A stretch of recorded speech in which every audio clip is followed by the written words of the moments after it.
hermano, que el Señor les bendiga. Un día más le damos las gracias al Señor porque Él es bueno y misericordioso.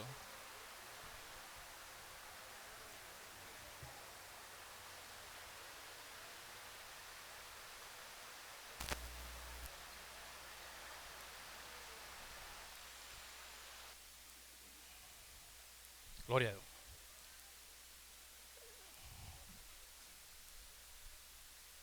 Qué bueno es nuestro Señor, de verdad. Estando escuchando estas canciones y viendo lo bueno y maravilloso, su fidelidad. Bueno, lo hemos visto estos días, ¿no? Sé que estamos de luto y como decía el pastor, esto es algo que ha sucedido que no lo esperábamos. No tiene explicación que podamos dar humanamente para decir por qué sucedió, cómo sucedió. Pero sin embargo, hemos logrado ver la fidelidad de Dios. Hemos visto la voluntad de Dios, su amor tan grande en cada momento, en los rescatistas, en las personas que salen de esos escombros y dan las gracias a Dios. Hemos visto oraciones, hemos visto clamores, que a pesar de las circunstancias, las personas reconocen a Dios, que Él está ahí en medio de esta crisis, en medio de esta situación difícil. Hemos visto en las redes sociales que la gente, hay un despertar de ese reconocimiento que a pesar de la situación que estamos viviendo, Dios tiene el control y que Él lo permite, pero sin embargo no abandona a su pueblo, no abandona a las personas. Hemos visto testimonios, ayer veía un testimonio de una niña que rescataron, que es la que sale sonriendo, y la entrevistaban y ella decía que ella sufre de claustrofobia. Sin embargo, ella en medio de esa situación, ella dice que ella no sintió desesperación, que ella no sabe qué le pasó, que no veía nada, pero ella lo que hacía era orar y sentía calma y tenía esperanza de que ella iba a ser rescatada. Y yo la miraba, yo decía, oye, Dios mío, Señor, tú estabas allí con ella. Tú estabas calmando su estado emocional. Ella lo confiesa, yo sufro de claustrofobia, no puedo estar en lugares oscuros, cerrados. Y a pesar de que estaba allí, que no veía nada y estaba presionada, yo sentía esperanza y oraba y sentía que Dios estaba ahí conmigo. Entonces yo decía, Señor, eras tú que estabas ahí. Eras tú que estabas con ella dándole esa esperanza, dándole esa tranquilidad. Entonces, ¿cuánto más nosotros que somos conocedores de la palabra podemos sentir esa esperanza, esa confianza de que nuestro Señor está con nosotros en momentos difíciles y está con nuestra nación también? Está con nuestra nación y nos ha unido más a nosotros como venezolanos, a nosotros como cristianos, nos ha hecho reflexionar y nos ha dado una gran enseñanza, mi hermano, que esto está muy relacionado con la predicación del día de hoy, que tiene que ver con la oración como iglesia, la oración como grupo. Y bueno, en el día de hoy tengo la voluntad del Señor de estar aquí con ustedes, compartiendo su palabra. Es mi primera vez que estoy aquí parado al frente de ustedes. Y le vamos a pedir al Señor que tome el control de nuestras vidas, que nos dé atención, que nos hable primeramente a mi vida y a su vida, y que esta palabra sea útil para cada uno de nosotros, mis queridos hermanos. ¿Sí? La enseñanza de hoy la vamos a tener a continuar en el libro de Hechos, capítulo 12, versículo 1 en adelante.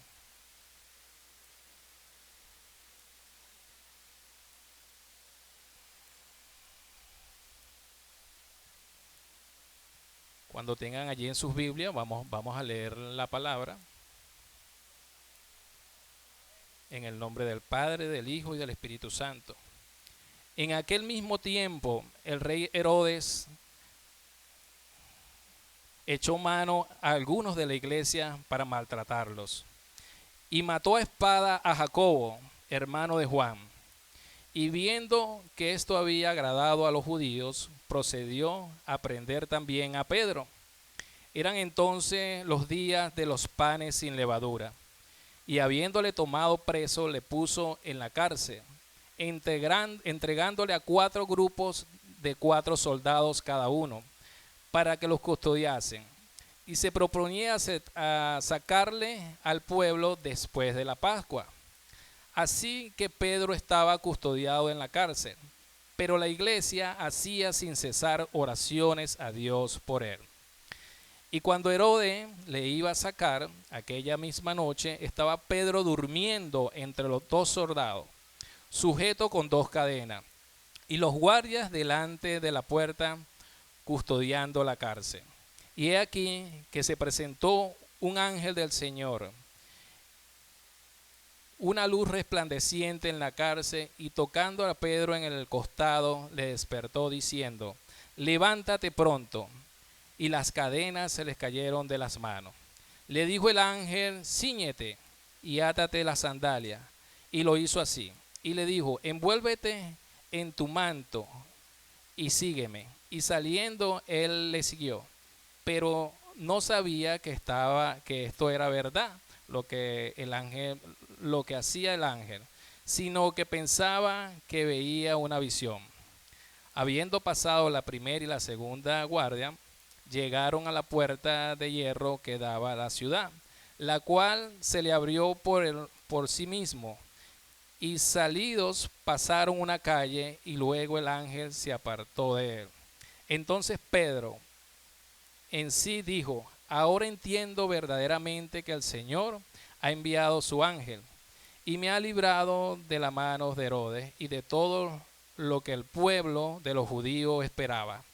Y habiendo considerado esto, llegó a la casa de Marta, la madre de Juan, el que tenía por sobrenombre Marco, porque muchos estaban reunidos orando. Cuando llamó Pedro a la puerta del patio, salió a escuchar a una muchacha llamada Rode, la cual, cuando reconoció la voz de Pedro,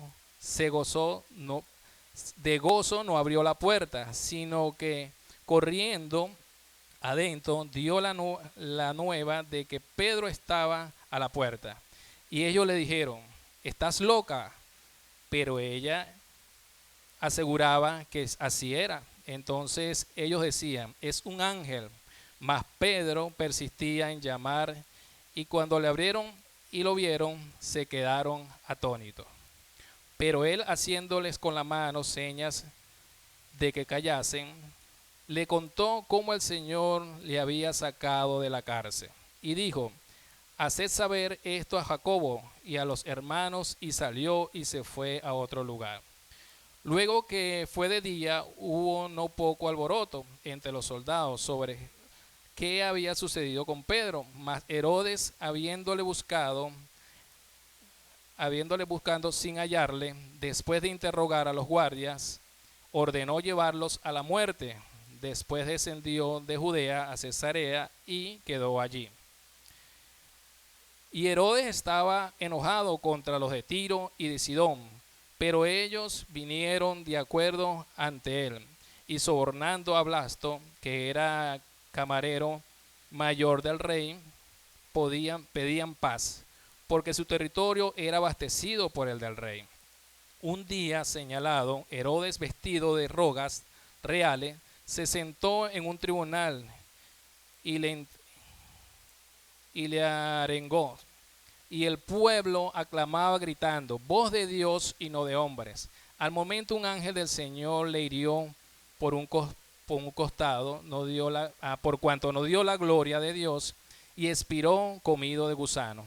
Pero la palabra del Señor crecía y se multiplicaba. Y Bernabé y Saulo, cumplido su servicio, volvieron a Jerusalén, llevando también consigo a Juan, el que tenía por sobrenombre Marcos. Bueno, les voy a pedir que se pongan sobre sus pies para poner este tiempo en las manos del Señor, y vamos a orar. Señor y Padre Celestial, en esta hora, amado Dios, te damos las gracias, Señor, por este día, amado Dios. Te bendecimos y te adoramos, Padre Santo. Te glorificamos, Señor. Eres dueño de todo, del cielo y de la tierra, Señor. Eres dueño del tiempo y de cada situación, Padre. Ponemos este tiempo en tus manos, Señor. Toma el control de nuestras vidas, Señor. Pon palabra en mi boca, Padre Santo, para que esta sea edificación primeramente para mi vida, Señor, y para tu iglesia, Padre. En el nombre de Jesús. Amén. Pero mis amados hermanos, el tema que tenemos el día de hoy es: la iglesia es atacada y Dios responde con poder.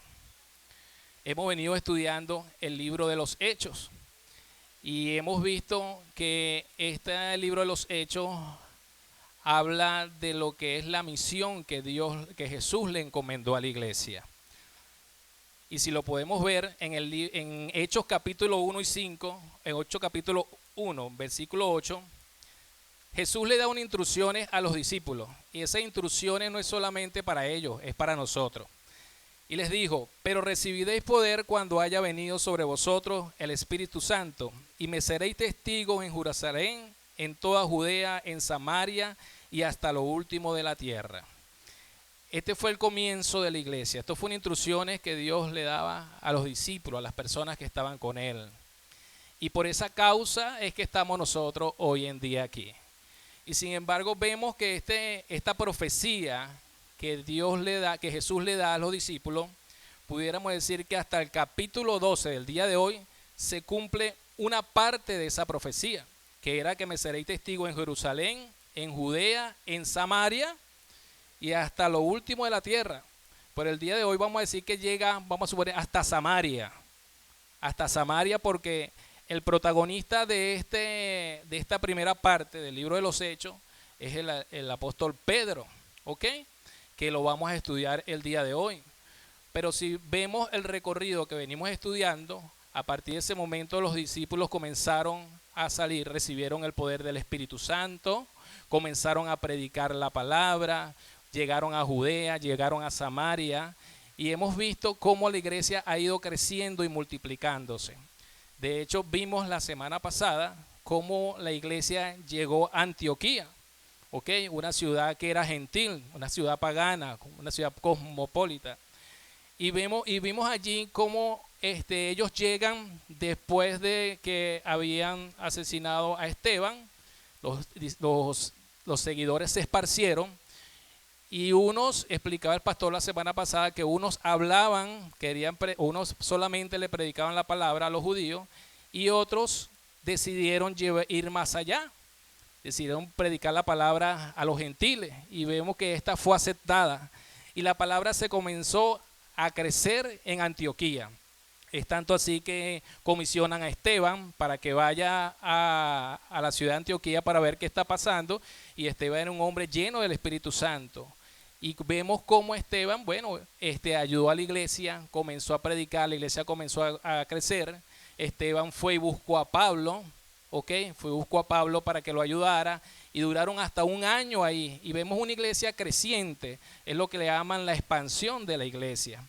Y vimos que también fue la primera vez que la iglesia fue llamada como cristianos. ¿Por qué? Porque tenían todo en común a Cristo, todos hablaban de Cristo.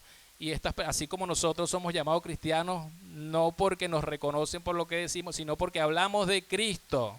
Por eso es que las personas nos tienen que reconocer a nosotros. Pero algo importante que estamos viendo que con este capítulo es cómo Lucas hace una conexión entre lo que está sucediendo en Antioquía con lo que va a suceder en Jerusalén. Vemos que hay una iglesia próspera, porque incluso había una escasez en toda la tierra, y ellos envían a Bernabé y a Saulo para que lleven ayuda a sus otros hermanos en Jerusalén. O sea, que estamos hablando que es una iglesia perfecta, una iglesia que, donde todos quisieran estar. Se predica el evangelio, crece el evangelio, se multiplica, y adicionalmente no hay escasez, y tenemos para ayudar a otros. Pero Lucas, fíjese que cómo comienza el capítulo, el versículo número, el 12, el 1, dice que en aquel mismo tiempo, o sea que son dos escenarios que están, dos acontecimientos que están sucediendo en un mismo momento. Una iglesia es bendecida, pero hay una iglesia que está comenzando a ser asediada, está comenzando a sufrir hostigación por parte de los gobernantes. Entonces vemos que en este nuevo estudio del día de hoy vamos a ver un contraste con lo que sucedía en Antioquía. Entonces vamos a tratar de hacerlo en 3 bloques. en 3 bloques. Vamos a hablar del capítulo, del versículo 1 al versículo 4. ¿Ok? Y fíjese lo que dice el versículo 1 al versículo 4. En aquel mismo tiempo el rey Herodes echó mano a algunos de la iglesia para maltratarles. Y mató a espada a Jacobo, hermano de Juan. Y viendo que esto había agradado a los judíos, procedió a prender también a Pedro. Eran entonces los días de los panes sin levadura. Y habiéndolo tomado preso, le puso en la cárcel, entregándole a 4 grupos de 4 soldados cada uno para que los custodiasen, y se proponía sacarle al pueblo después de la Pascua. Ok, aquí estamos viendo algo que está sucediendo que no había sucedido todavía con la iglesia. La iglesia era perseguida por el Sanedrín, por los judíos, por las personas que controlaban el poder religioso, eran perseguidos por ellos. Aquí vemos un nuevo actor, que es el poder político. En esta escena toma posesión lo que es Herodes. Este es un poder político que llegó para perseguir a la iglesia desde allí en adelante hasta nuestros días, hermanos. O sea, esta participación de la política en perseguir a la iglesia comienza aquí, ¿ok? Y todavía hoy en día lo vemos. Hay países donde no se puede predicar la palabra libremente, como por ejemplo Corea del Norte. En China es controlado, en Nigeria hay persecución, en la India también hay que tener cuidado. O sea, hoy en día todavía el poder político se ve que quiere tomar rienda sobre lo que son los seguidores de Cristo, la palabra de Dios. Entonces vamos a ver quién era este hombre, el rey Herodes, que quizás hemos escuchado mucho este nombre, Herodes. Herodes, este es un linaje de una familia, es un título que se le da, después de un rey se le da a las generaciones que siguen gobernando. Y este hombre era conocido como Herodes Agripa I. Él fue nieto de Herodes el Grande. Herodes el Grande fue el rey cuando nació Jesucristo, que decían que había nacido el rey de los judíos. Y él, ¿cómo es eso? Si el rey de los judíos, si el rey soy yo. Entonces él toma la decisión de mandar a matar a todo niño menor de 2 años. ¿Ok? Entonces vemos que también este Herodes Agripa es nieto de Herodes Antipas. Herodes Antipas fue el que le cortó la cabeza a Juan el Bautista por agradar a Herodías, que era la hermana de Herodes Agripa. Entonces vemos que aquí hay un mal generacional, hermano. Aquí estamos contemplando que esto es una continuidad. Sabemos que detrás de eso está el enemigo, el diablo, que los utiliza para atacar la misión de Dios, la misión de la iglesia, el crecimiento del evangelio. Entonces este hombre toma papel en un tiempo en donde se le celebraba la Pascua. La Pascua era una celebración religiosa en donde los judíos celebraban la salida del pueblo de Israel. Y en este tiempo, asistían muchas personas a Jerusalén para asistir a esta celebración. Y el rey Herodes aprovecha esta oportunidad para ganar popularidad, para poder demostrar su fuerza política con el pueblo judío, para sentir agrado hacia el pueblo judío. Y él toma un plan sistemático, hace una planificación sistemática para poder actuar. Y vemos en la palabra que dice que él toma preso a muchos cristianos, dentro de los cuales estaba Jacobo,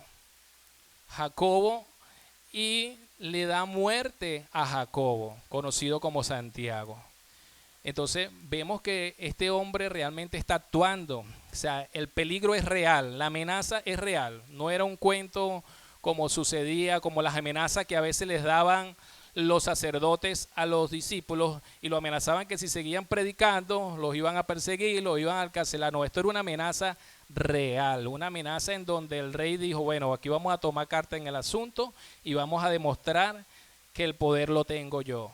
Y esto agradó esto agradó a los judíos, a los líderes. O sea, le agradó porque ellos eran lo que ellos querían. Ellos querían exterminar lo que ellos llamaban esa secta cristiana, esa secta judía que se había levantado. Y ahora con el poder político y esta actuación de haber asesinado a Jacobo, bueno, ellos sintieron placer y esto el rey lo vio bueno.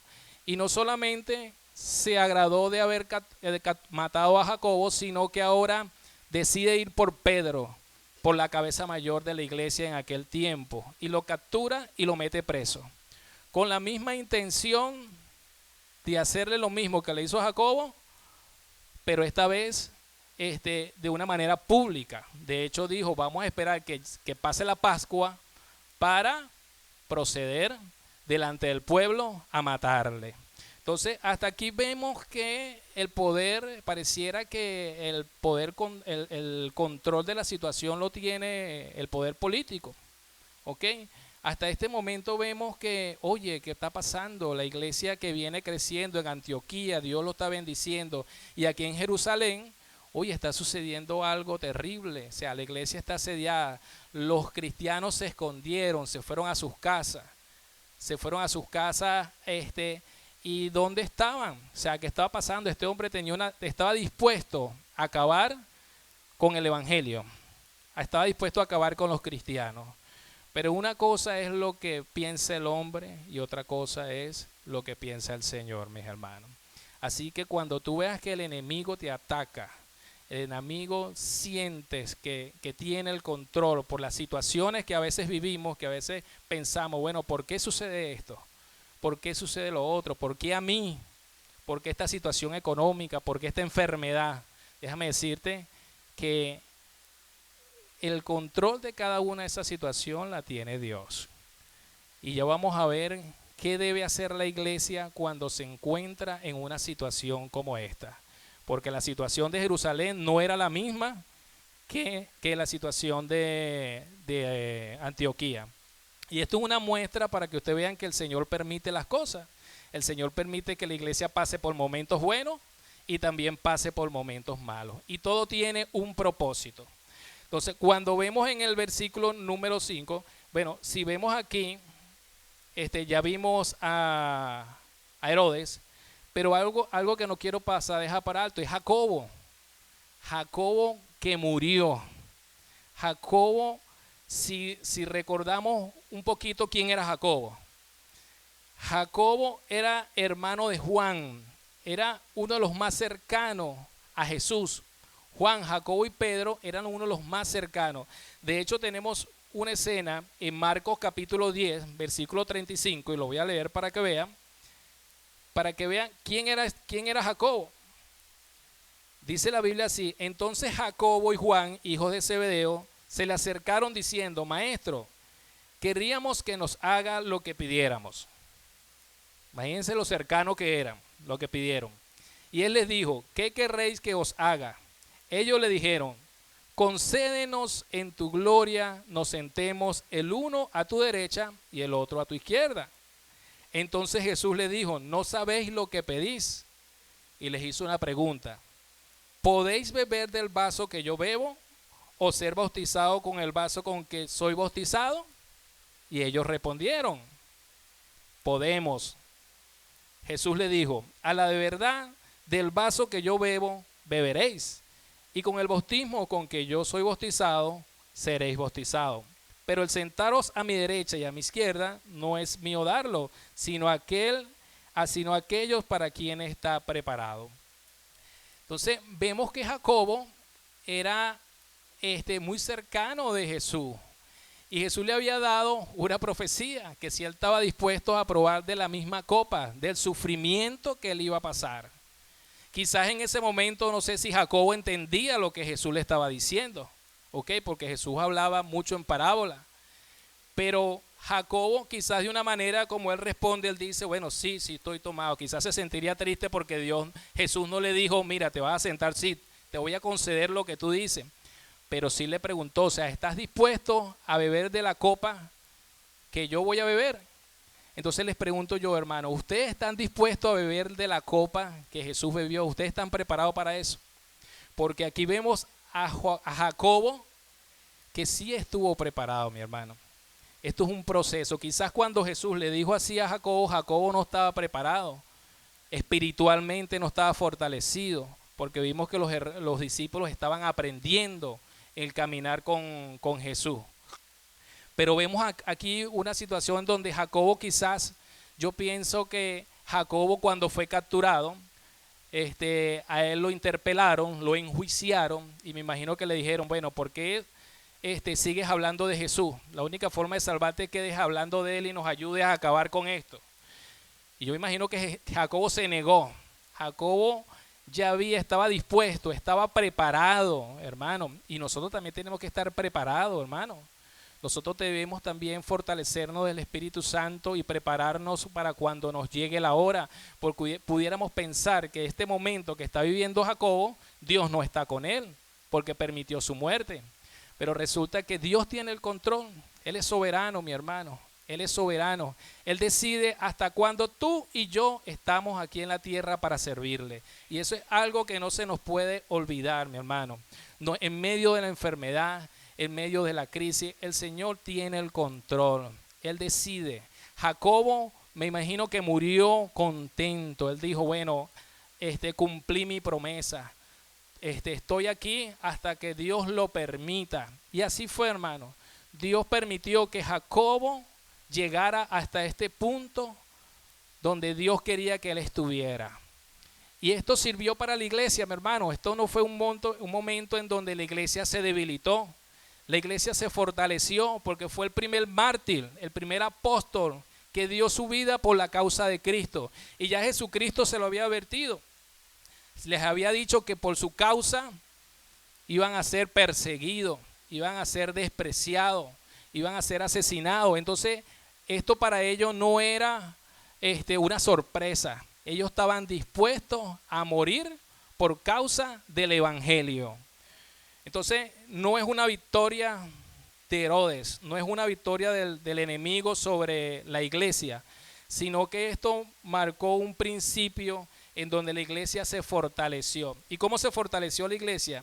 En el versículo número 5, vemos que dice entonces,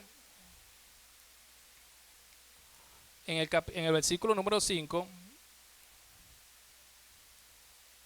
ok, aquí dice así, así que Pedro estaba custodiado en la cárcel, pero la iglesia hacía sin cesar oraciones por él. O sea que la iglesia no es que se fueron corriendo asustados a sus casas. ¿Qué fue lo que hicieron la iglesia? Se fueron a orar, mi hermano. Entonces vimos el poder del hombre manifestado a través de la vida de Herodes sobre la iglesia. Una hostilidad, parece como si estuviera venciendo, pero aquí vemos a la iglesia actuando. La iglesia no agarró y se reunió y vamos a montar una revolución y vamos a luchar por nuestra causa y vamos a salir a las calles. No, ellos se fueron a sus casas, se fueron a reunir y se fueron a orar. Y hay una palabra que dice sin cesar. La palabra sin cesar significa continuamente, sin descanso, continuamente. O sea, que la iglesia veía la oración como era como decir la herramienta que ellos tenían de batalla. Y ya ellos los habían experimentado, hermano. Ya la iglesia sabía que la oración en unidad tenía poder. Y lo vimos cuando estudiamos el libro de Hechos en el capítulo 24. Si recuerdan cuando Juan y Pedro fueron capturados y fueron llevados al concilio, y el concilio los amenazó y les dijo que los iban a soltar, pero si ellos seguían predicando, los iban a encarcelar, los iban a perseguir. Y Pedro y Juan salieron corriendo. Lo primero que hicieron fue irse a la iglesia y contarle lo que había sucedido. Y la iglesia en ese momento glorificó a Dios, alabó a Dios, se alegró y dice que unánimemente daban la gloria a Dios. Y dice que cuando estaban en oración, el Espíritu Santo descendió sobre ellos y la tierra tembló. La tierra tembló, hermano. Entonces la iglesia sabía que la oración tenía poder, que era su herramienta.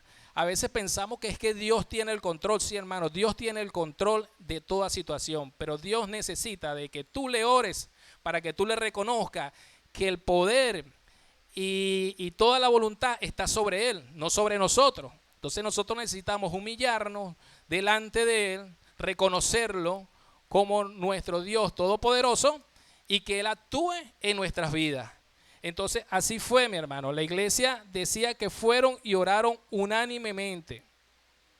Entonces la primera opción siempre tiene que ser la oración, no la última. A veces nosotros hacemos planes o estamos pasando por situaciones difíciles y dejamos la oración de última cuando ya sentimos que el agua está aquí hasta el cuello. No, hermano, cuando tú tengas planes o tú estés pasando por una situación que es bastante difícil y tú sabes que tú no tienes control sobre ella, porque hay cosas que sí podemos controlar, hermano, lo primero que tienes que hacer es ponerlo en las manos del Señor.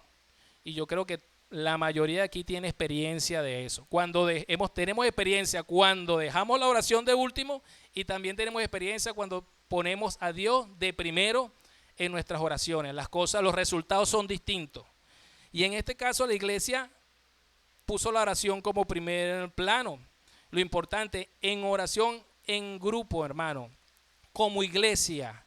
Entonces aquí es una demostración que Lucas fíjese que él hace mucho mención aquí en la oración. Él coloca un escenario de hostilidad y luego dice que la iglesia oraba en grupo, en comunidad.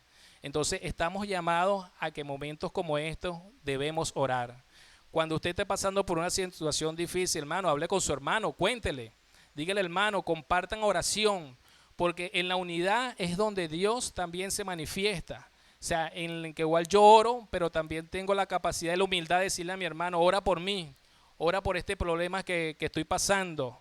Y este hermano se reúne con 2 o 3 y dice, bueno, vamos a orar por esta bendición.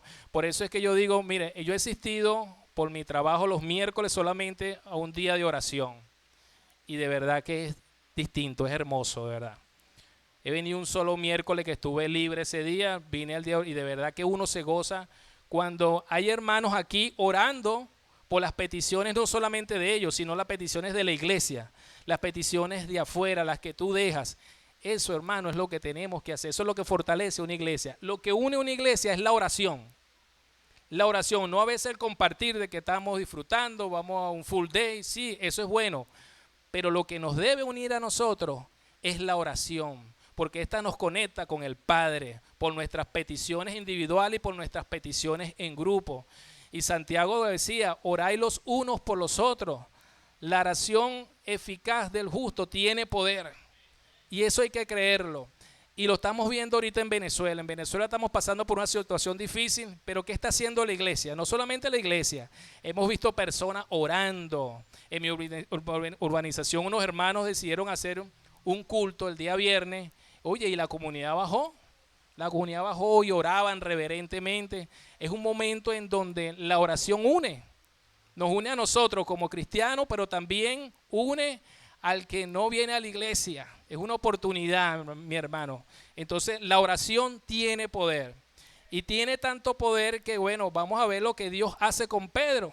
Porque una cosa son los planes que tiene el hombre y otros son los planes de Dios, que son superiores. Entonces, si vamos al versículo número 6, y cuando Herodes le iba a sacar aquella misma noche, estaba Pedro durmiendo entre 2 soldados, sujeto con 2 cadenas, y los guardias delante de la puerta custodiaban la cárcel.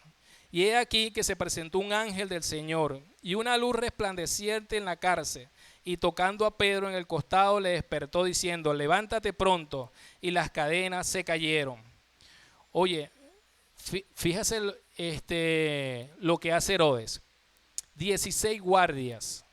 Yo decía, oye, ¿por qué tantos soldados, tantas custodias para un hombre pescador? Que antes era pescador de peces y ahora era pescador de almas, de hombres. Un hombre era visto como tan peligroso, pero quizás ya ellos habían sido alertados por los judíos. Ya en otras oportunidades hemos estudiado que fueron encarcelados, en una oportunidad fueron encarcelados y el ángel vino y les abrió la celda y les dijo, salgan y vayan y hablen en el templo. No sé si recuerdan esa clase que hemos visto en el libro de Hechos. Entonces, ya ellos sabían que les habían alertado que Pedro ya se había escapado en una oportunidad, pero no sabían explicar cómo se había escapado. O sea, él se burló de nosotros, porque se burlaron de los judíos porque no tenían explicación de cómo un hombre custodiado había salido de la cárcel. No había explicación. Entonces Herodes toma cartas en el asunto y digo, eso no va a pasar conmigo. Le pone 16 guardias, 16 guardias y le coloca dos atados, o sea, dos personas con él atados. O sea, no había forma como escaparse. Para él no había manera como este hombre saliera de allí. Y este era, como decir, el botín más grande que tenía Herodes, porque lo estaba guardando para que terminara la fiesta de la Pascua, sacarle y públicamente matarle delante del pueblo para recibir la gloria de él. Esos son sus planes, hermano. Y a veces vemos que, por eso le decía que el enemigo utiliza todo su poder para acabar con nosotros, con tu palabra, para que tú no lleves malas palabras. Quizás quizás en este momento no va a utilizar la cárcel para nosotros, ni las cadenas, ni nos va a atar, pero sí utiliza muchas herramientas que a veces nosotros no vemos, mi hermano. La iglesia, esa misión de esa iglesia que era predicar la palabra, y esta iglesia es la misma misión. Y somos atacados, mi hermano. El diablo utiliza muchas artimañas. Esas cadenas pueden representar muchas cosas en tu vida, el desánimo, que a veces está desanimado, que no quieres orar. Otras personas están atadas por el pecado, que no se pueden liberar, por la droga, por el alcohol. Están allí, el diablo los tiene atados así como estaban atados Pedro ahí. Pero esos son los planes del diablo. Pero los planes de Dios son otros, son otros. Y vemos aquí que el ángel, que Dios envía un ángel. Y dice que Pedro estaba durmiendo entre dos soldados. Entonces, fíjese esta escena. Pedro durmiendo. Si vemos a Pedro, ¿quién era Pedro? Recordamos que Pedro fue aquel hombre que negó a Jesús 3 veces. Era un hombre que su fe dudó cuando caminó sobre las aguas y se hundió. Y de paso fue un hombre que cuando Jesús estaba anunciando su muerte, él se lo llevó aparte y le dijo, no, Señor, eso no te va a pasar a ti, quédate tranquilo. Jesús le dijo, el Señor te reprenda, apártate de mí, Satanás. O sea, era un hombre como usted y como yo, con debilidades, que en el inicio de su ministerio este hombre empezó sin conocimiento, empezó con debilidades, pero ese mismo hombre no es el que estamos viendo aquí en esta escena. Dice que Pedro estaba durmiendo. Hermano, mire, yo anoche casi no dormí por la ansiedad. Y quizás usted a veces cuando tiene un problema, una situación difícil, usted no duerme, hermano. Usted no duerme, quizás el problema suyo es financiero porque va mañana a una entrevista o que no tiene dinero y a veces no duerme. O nos preocupamos por la situación que estamos viviendo y no dormimos, hermano. La situación política del país nos absorbe, la situación económica. Bueno, hoy tiene razón de a veces no dormir, sino que estamos despiertos orando por este desastre, por esas personas que están debajo de los escopos. Pero esa no era la situación de Pedro. Pedro estaba en una situación de amenaza, de muerte. Pero la Biblia dice que él dormía. Un día antes de su muerte, él estaba durmiendo. Entonces ahí podemos ver un Pedro que tiene toda su confianza en Dios, en que él acepta la situación que está viviendo y lo que Dios decida en su vida. Yo me imagino un Pedro durmiendo diciendo, Señor, bueno, si hasta aquí llegué, bueno, ya viendo lo que había sucedido con Jacobo, bueno, heme aquí, que se haga tu voluntad. Y si a ti te complace liberarme, también la acepto, así que puedo dormir tranquilo. ¿Usted ha experimentado eso, hermano?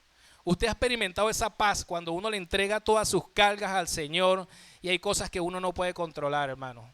Yo lo he vivido y de verdad que uno puede descansar, uno puede dormir. Cuando hay situaciones que se escapan de tus manos, hay situaciones que tú no vas a poder resolver. Una enfermedad que el médico te dice que es terminal. A veces hoy en día es muy común ver de médicos en médicos por una enfermedad. Y vemos que a veces, oye, Señor, ¿qué está pasando? Pero en medio de esa prueba, en medio de esa situación que está allí, en esa enfermedad, está Dios contigo. Y qué bueno es que yo pueda decir, bueno, Señor, si yo tengo esta enfermedad, bueno, Señor, si a ti te complace sanarme, bueno, tú tienes el poder para hacerlo. Y si tú permites que yo te acompáñame en esta situación, y eso es lo que tenía Pedro. Pedro no estaba solo, Pedro tenía a Dios de su lado. Es tanto así que le envía un ángel y estaba tan dormido que dice que el ángel le tuvo que tocar tu costado. Epa, Pedro, despiértate, despiértate. Y Pedro, el ángel le dijo, cíñete y átate la sandalia. Y lo hizo así. Y le dijo, envuélvete en tu manto y sígueme. Y saliendo le seguía, pero no sabía que era verdad. O sea, Pedro no sabía que era verdad. Ya le había tenido experiencia cuando Cornelio, que el ángel se le apareció y tuvo un éxtasis. O sea, Pedro, viendo en medio de la situación, él no sabía que lo que estaba sucediendo era verdad. ¿Cuántas veces tú estás en la prueba y Dios está contigo pero no lo ves? Tú sientes que estás solo. O sea, a veces sentimos, ¿por qué, hermano, me pasa esto? Y a veces nos afligimos y llegamos y le contamos al hermano, hermano, no sé por qué me pasa esto. Oye, es que, o sea, no estás viendo que en ese proceso Dios está contigo. Y fíjese que Pedro decía que él veía que saliendo seguía, pero no sabía que era verdad lo que hacía el ángel, sino que pensaba que veía una visión. Habiendo pasado la primera puerta y la segunda puerta, la guardia, llegaron a la puerta de hierro que daba a la ciudad, la cual se les abrió por sí misma, y salidos pasaron una calle y luego el ángel se apartó de él. Entonces Pedro volvió en sí y dijo, ahora entiendo verdaderamente que el Señor ha enviado su ángel y me ha librado de la mano de Herodes y de todo lo que el pueblo judío esperaba. Entonces aquí vemos la mano poderosa de Dios. Entonces una cosa era la hostilidad de Herodes, los planes que él tenía, pero otros planes tenía Dios. Otros planes tenía Dios. Y quizás producto también de esa oración ferviente que tenían la iglesia. Entonces vemos que esta transición de salir de Pedro, quizás sabiendo si era verdad o mentira, es la prueba que tú y yo pasamos a veces. A veces estamos en la prueba y a veces sentimos que desmayar será esto, no puedo, pero Señor, el ángel de Dios va delante de ti, Cristo va delante de ti. Tú lo que tienes que seguir orando y confiando, porque Pedro confió, o sea, él no sabía lo que estaba pasando, pero iba siguiendo al ángel. Imagínense 16 guardias, cuántas puertas había de hierro, la puerta se abrió, había muchos obstáculos para llegar afuera, pero Pedro seguía al ángel. Y cuando reacciona se da cuenta de que, bueno, es verdad, estoy aquí afuera. ¿No les ha pasado que a veces que sucede cosas en su vida que después usted dice, oye, ¿cómo sucedió? No lo puedo creer. O sea, no esperaba que Dios me iba a dar esa respuesta. A veces pasamos por situaciones que nos ahogamos en la situación, pero después cuando pasa, nos damos cuenta que esa situación, oye, mira, todo pasó, hermano. Toda situación mala va a pasar en tu vida. Pero tú tienes que tener la certeza de que va a pasar de la mano de Dios. Y cuando pase, tú vas a glorificar a Dios y le vas a decir, gracias, Señor, porque tú enviaste a tu ángel a que estuviera conmigo en esta prueba difícil. ¿Ok?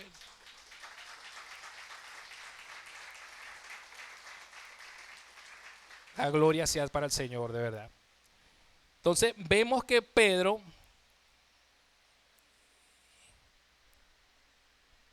vemos aquí que entonces Pedro, en el versículo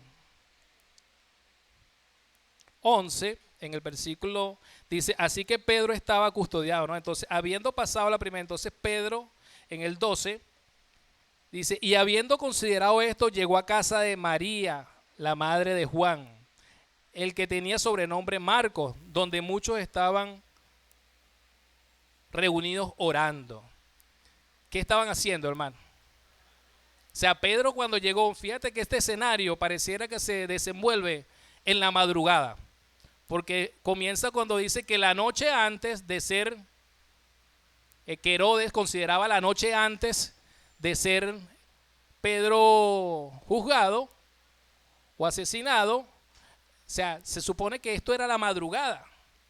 Este evento está sucediendo en la madrugada, cuando Pedro es liberado. Y cuando llega a la casa de de María, los hermanos estaban reunidos orando. O sea, estaban en vigilia. Estaban en vigilia orando sin cesar. Entonces, fíjese que Lucas lo vuelve a mencionar, lo vuelve a decir. La iglesia, cuando menciona a la iglesia 2 veces, en las 2 oportunidades que está mencionada ahí, la iglesia está orando. Están orando. Entonces, Dios a veces sorprende nuestra fe. Entonces, cuando llegó Pedro, cuando llamó a la puerta, salió a escuchar una muchacha llamada Rode, la cual cuando reconoció la voz de Pedro se gozó, no abrió la puerta, sino que corrió adentro, dio la nueva de que Pedro estaba a la puerta. Y ellos le dijeron, ¿estás loca? Pero ella aseguraba que así era. Entonces ellos decían, es un ángel. Mas Pedro persistía en llamar. Y cuando abrieron y le vieron, se quedaron atónitos. Pero él, haciendo con las manos señal que se callasen, les contó cómo el Señor le había sacado de la cárcel. Y le dijo, haced saber esto a Jacobo, a los hermanos, y salió y se fue a otro lugar. Entonces vemos la mano de Dios, la oración puesta de manifiesto con la acción de Dios. Dios demostrándole a su iglesia que a través de su oración hay poder y Él se manifiesta. Entonces ellos oraron, Dios liberó a Pedro y se los mandó para que testificara que era Jesucristo, era Dios que lo había liberado, pero que ellos tenían participación. Entonces imagínate esa iglesia, ¿no? Y sin embargo, fíjate que en medio del resultado, ¿qué pasó con la iglesia?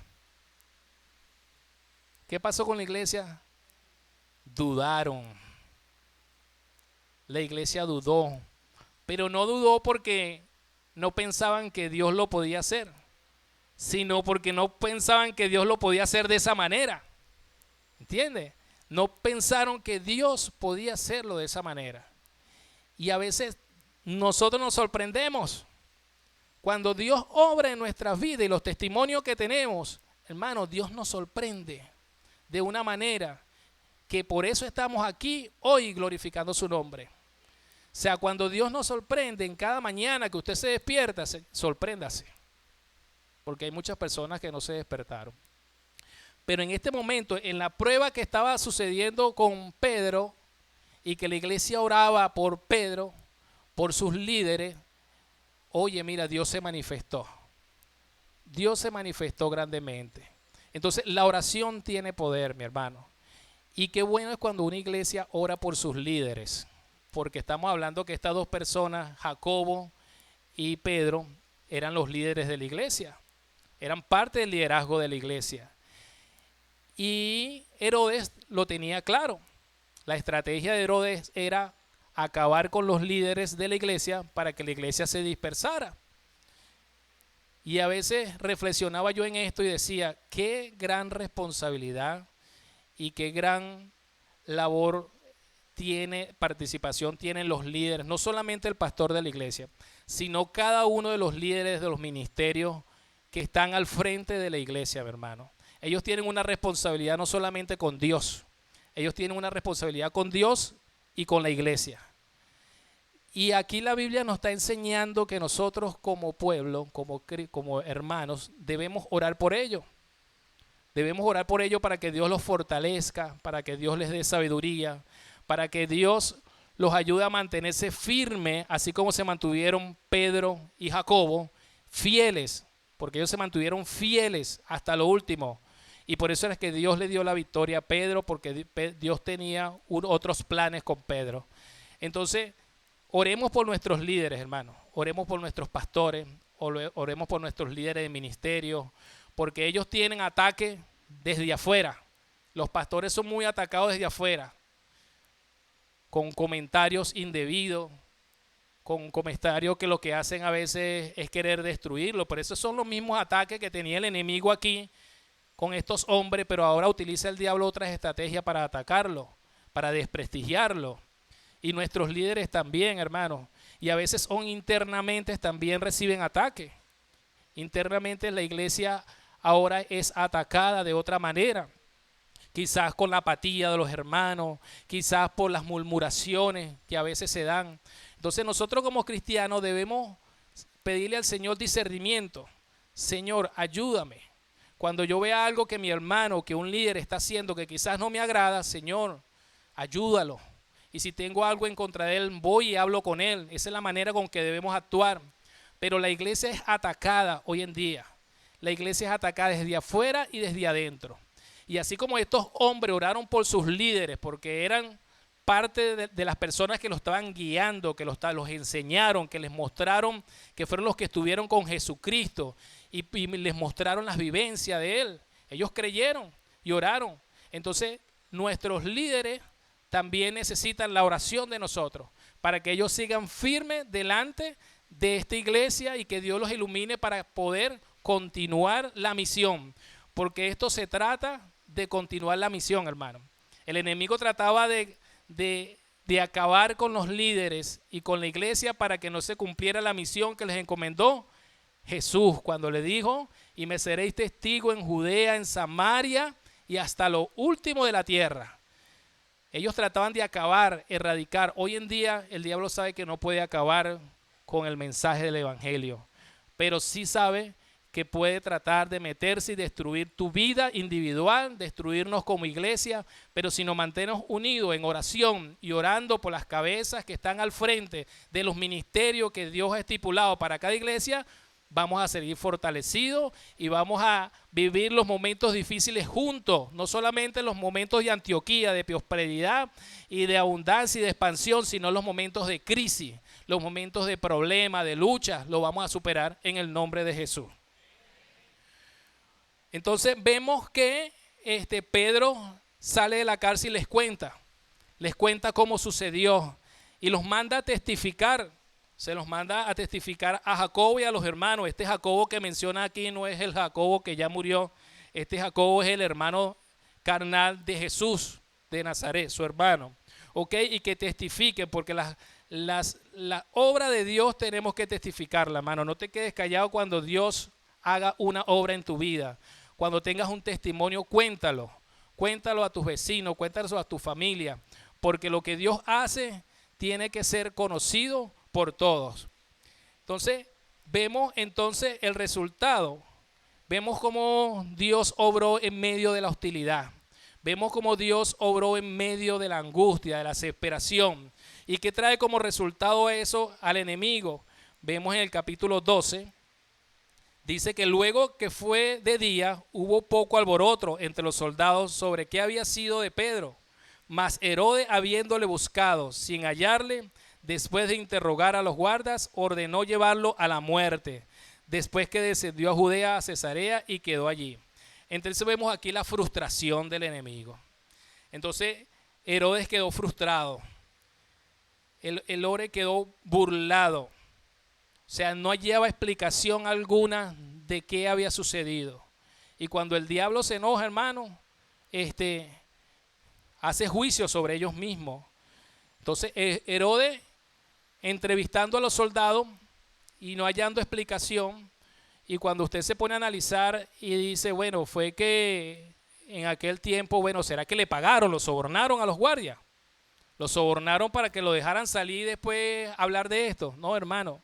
En aquel tiempo, el castigo para un guardia, cuando dejaba escapar a un preso, le sucedía lo mismo que le iba a pasar al que dejó escapar. Ellos sabían que lo que había sucedido no tenía explicación alguna.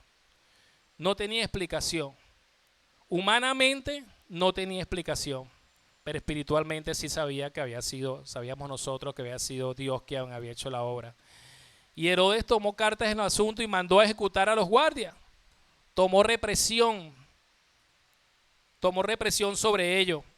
Entonces la justicia de Dios, estos hombres fueron ajusticiados. Por eso es que nuestra confianza no puede estar en hombres, mi hermano. Nuestra fe no puede estar en gobernantes, no puede estar en aquellos que dirigen. O sea, nuestra fe tiene que estar puesta en Dios. Nuestra confianza, porque el hombre destruye. El único juez justo que a su tiempo pondrá las cosas en su lugar, es nuestro Señor Jesucristo. Entonces, vemos cómo Dios se manifestó de una gran manera a través de la oración. Vimos cómo la iglesia fue perseguida por los planes que tenía Herodes, y todos esos planes fueron derrumbados.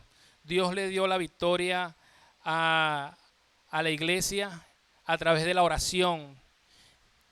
Y después, ¿qué pasa cuando Dios da la victoria? ¿Qué pasa con el enemigo? ¿Qué pasa contra todos aquellos que se levantan contra la voluntad de Dios? Perecen, hermano, perecen. Y en el capítulo 20, 25, vemos cómo termina la historia. Y Herodes estaba enojado con los de Tiro y de Sidón, pero ellos vinieron de acuerdo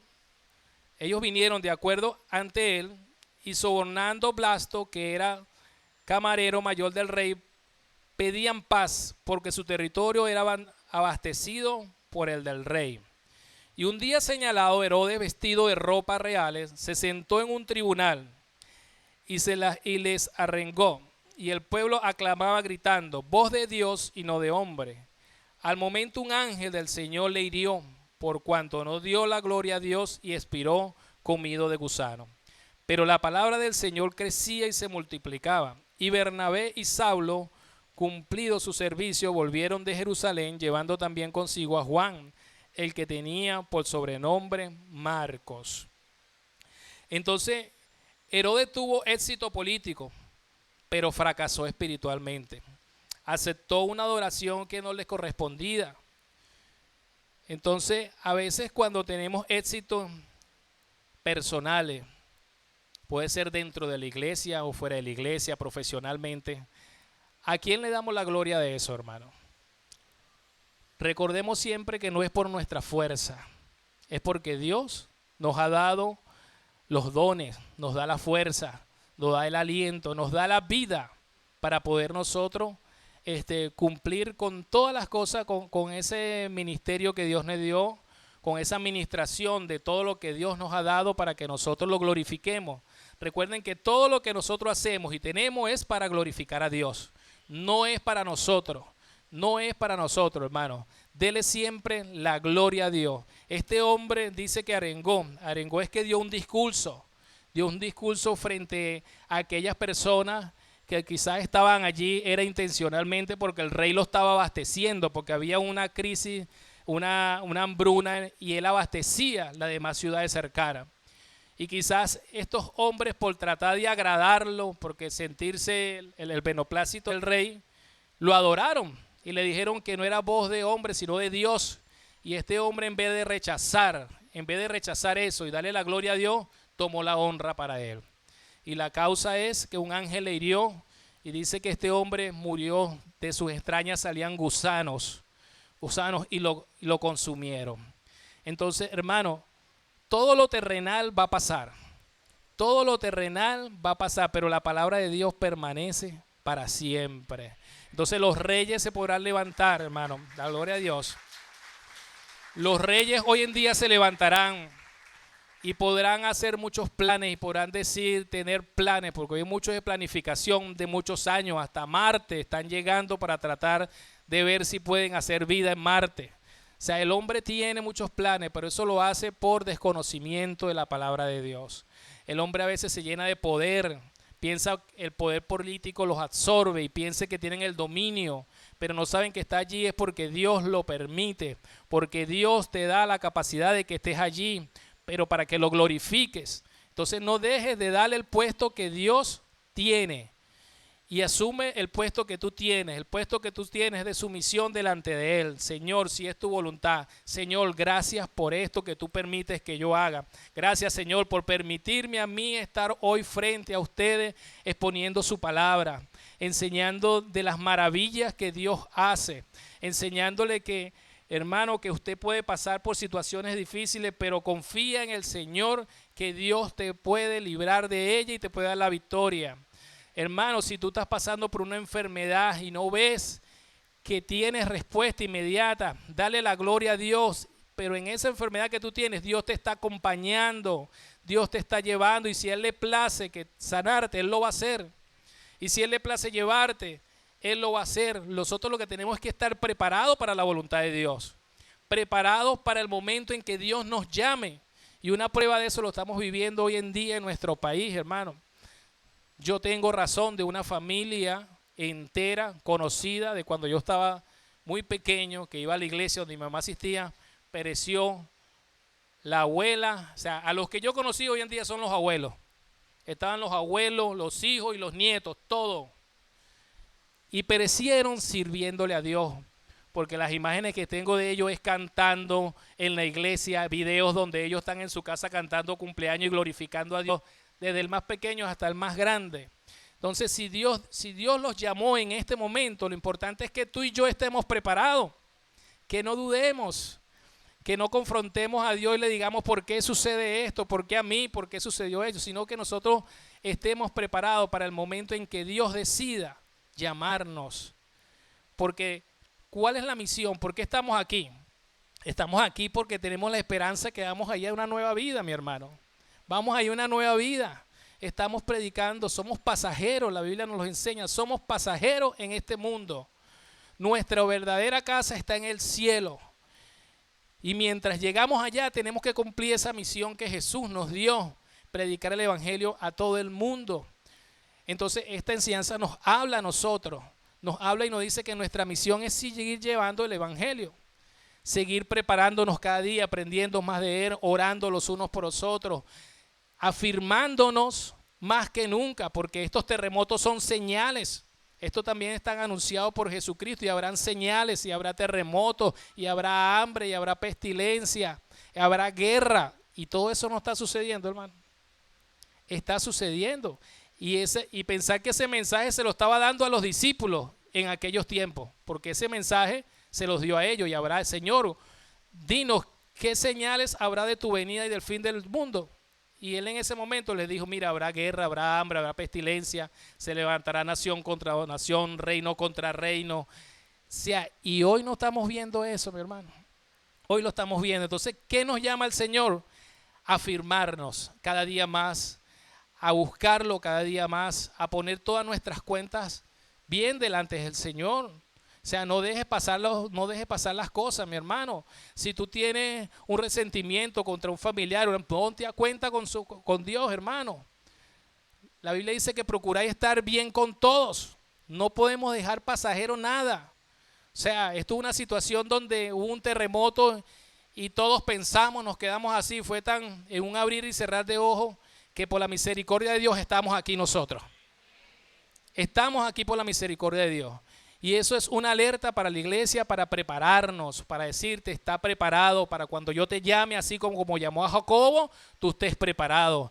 Y si Dios permite que tú sigas, porque liberó a Pedro y nos liberó a nosotros de ese terremoto, es para que nosotros hagamos lo que hizo Pedro, seguir llevando el evangelio.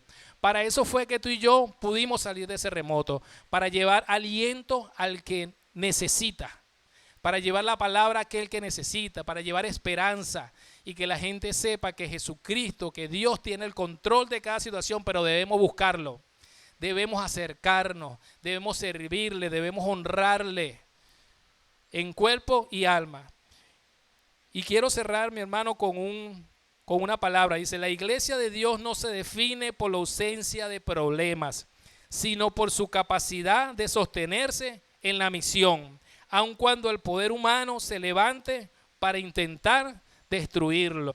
Entonces nosotros tenemos una misión y debemos continuar, seguir adelante, seguir batallando. Y tu amigo, si tenemos un amigo el día de hoy que no conoce la palabra, te invitamos a que conozcas de Dios, te invitamos a que lo sigas, te invitamos a que te unas con nosotros también en oración, porque la misión de nosotros es llevar la palabra y orar por ti, por aquellas personas que no conocen a Cristo, y traerlos para que lo conozcan y conozcan la verdad, y la verdad te hará libre. Y hoy en día nuestro país necesita de Cristo. Nosotros necesitamos de Cristo cada día. No necesitamos los hermanos los unos a los otros. Entonces sigamos orando por nuestros líderes, sigamos orando por nuestros hermanos, sigamos orando unánimemente, en una sola voz. Esto era lo que fortalecía a la iglesia perseguida, la iglesia oprimida, la iglesia amenazada. Hoy en día quizás no nos vemos amenazados, no tenemos esa persecución, pero el diablo sigue atacándonos individualmente y la única manera de mantenernos firmes es unánime y en una sola voz, unidos, mi hermano. Que el Señor les bendiga y vamos a ponernos en pie para darle gracias al Señor por este día, por su palabra y esperando que Dios haya obrado en nuestras vidas, en nuestros corazones. De verdad, le doy las gracias al Señor por la vida de ustedes, las gracias de Dios por permitirme estar hoy aquí delante de su iglesia compartiendo su palabra. Pastor Harry, no sé, por favor si puede venir para que ore por la iglesia. Y mi hermano, de verdad, con el corazón les digo, mantengámonos unidos en oración por nuestro país, por nosotros, por nuestra familia, por nuestros hijos, y que sea Dios el que siempre tenga el control en nuestras vidas y que nuestra confianza siempre esté puesta en sus manos. Que el Señor les bendiga. Gloria a Dios. Damos gracias al Señor por su palabra. Amén. Dios protege a su iglesia mientras cumple la misión. Dios cuida de ti. No temas, cree solamente. Dios cuida de ti. Quiero que oremos por eso, para que el Señor nos haga comprender eso. Como yo escribí esta mañana en el grupo, dice la palabra del Señor que no nos ha dado espíritu de cobardía, sino de poder, de amor y de dominio propio. Hay trabajo, iglesia, y Dios cuida de su iglesia mientras hacemos el trabajo. Amén. Padre Santo, Dios Todopoderoso, a ti sea la gloria y a ti sea la honra. Hoy queremos darte gracias, Señor, por esta palabra que has traído a nuestras vidas. Te damos gracias, Señor, por la vida de nuestro hermano Yurglis, Padre. Sigue usándole, Señor, como lo has usado en este día. Te pedimos, Dios eterno, Dios todopoderoso, que nosotros podamos comprender esta verdad, que la atesoremos en nuestro corazón, que entre hasta lo más profundo, Señor, y nos permita ver tu protección, tu cuidado y tu poder alrededor de nosotros. Úsanos, Señor, en este tiempo necesario, Señor, donde se necesita tu palabra, tu fortaleza, tu consuelo, ese, Señor, que tú has dispuesto, Señor, en nosotros. Hoy te pedimos, Dios eterno, Señor, que así como la iglesia en medio de dificultad crecía y se multiplicaba, nosotros, Señor, podamos ser multiplicadores de tu amor en medio de todo aquel que lo necesita en este día, Padre de la gloria. Gracias, Dios amado, Dios todopoderoso, Señor. En el nombre de Jesús, amén. Dios le bendiga.